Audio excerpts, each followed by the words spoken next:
When the HOA claimed my mother's wheelchair ramp was unauthorized, we tried to reason with them. But the next day, we found her literally chained inside our front gate by order of the board president. They thought they were teaching us a lesson. What they didn't know, my mother was a federal whistleblower under protection. And while they were busy playing tyrant, the FBI was listening, watching, building a case. By the time the HOA realized it, it was already too late. The day they crossed the line, my mom just needed peace after my father passed away. I moved my mom, a retired teacher who used a wheelchair, into my home in a gated HOA community called Lakewood Pines. We installed a small access ramp and widened the front gate, all within county code. The HOA never said a word until Karen Brewer, the new board president, took over 3 weeks in her rule. She knocked on our door. That ramp is an eyesore. You'll need to remove it or face daily fines. I explained it was ADA compliant and medically necessary. She didn't care. This is a private community. Federal rules don't dictate our look. $200 a day fines and threats. We started getting daily violation letters.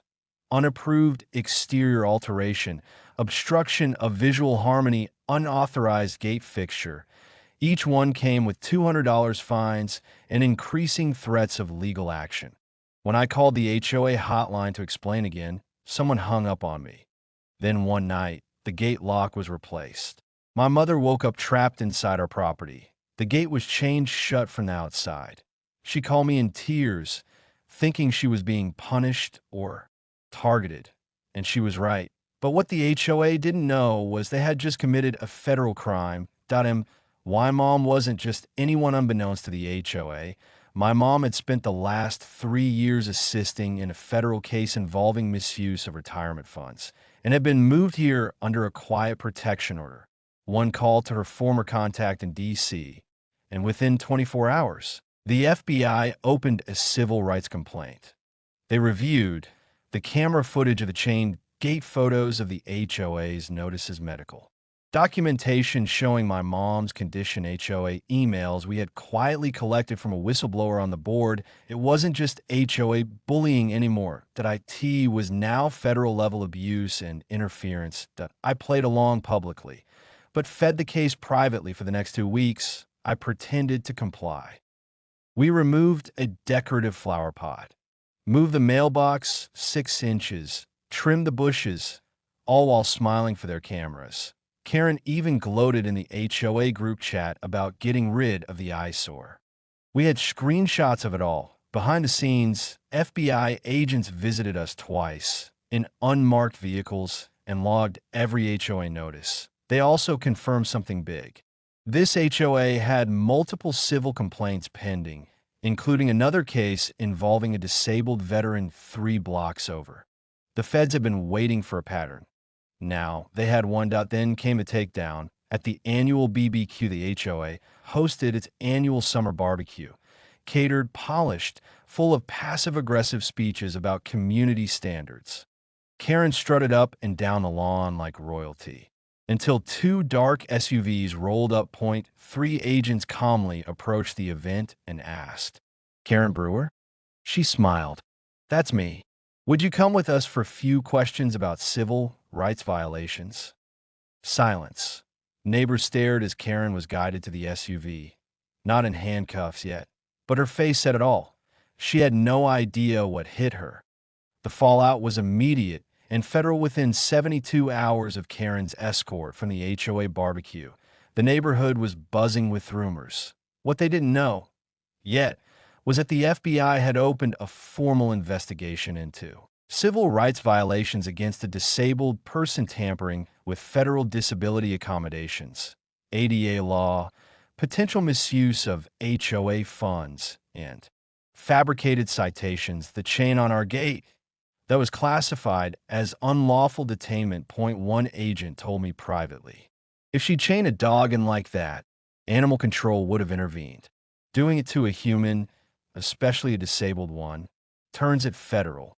Karen wasn't just in trouble. She was in deep federal waters. Board members dropped like flies within a week.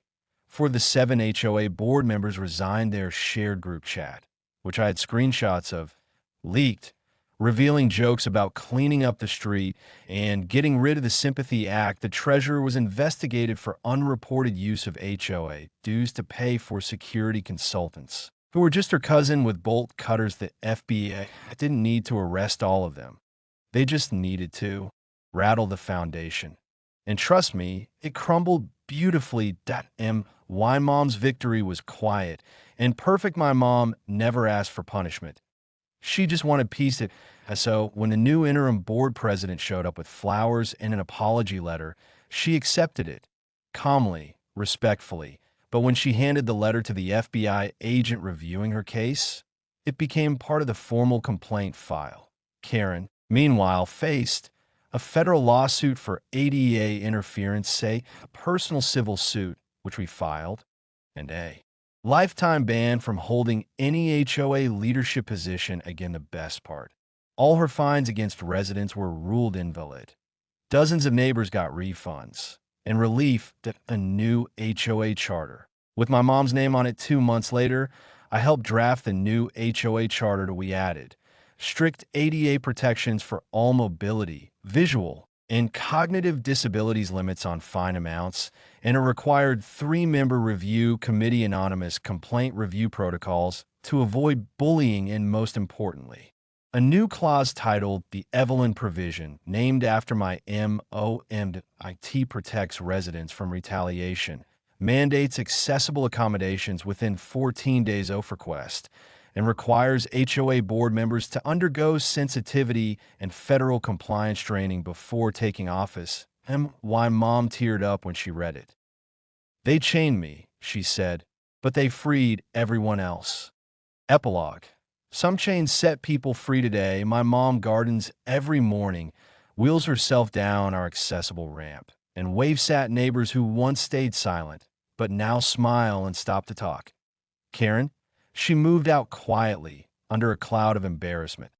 Last we heard, she tried to join another HOA 2 towns over, but someone forwarded them the FBI case file summary.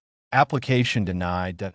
As for the rest of the neighborhood, we're stronger, fairer, and more united than ever. Because when one person stands up or rolls forward against injustice, everyone else learns to follow. Final words. Karen thought she could chain a wheelchair and no one would care. But that ramp became a bridge to justice, not just for my mom, but for every neighbor she tried to intimidate. She played Queen of the Gates, but forgot who owns the key to the law.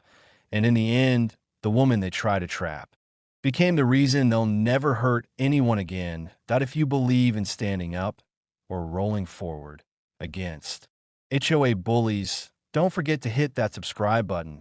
More real-style justice stories drop every week.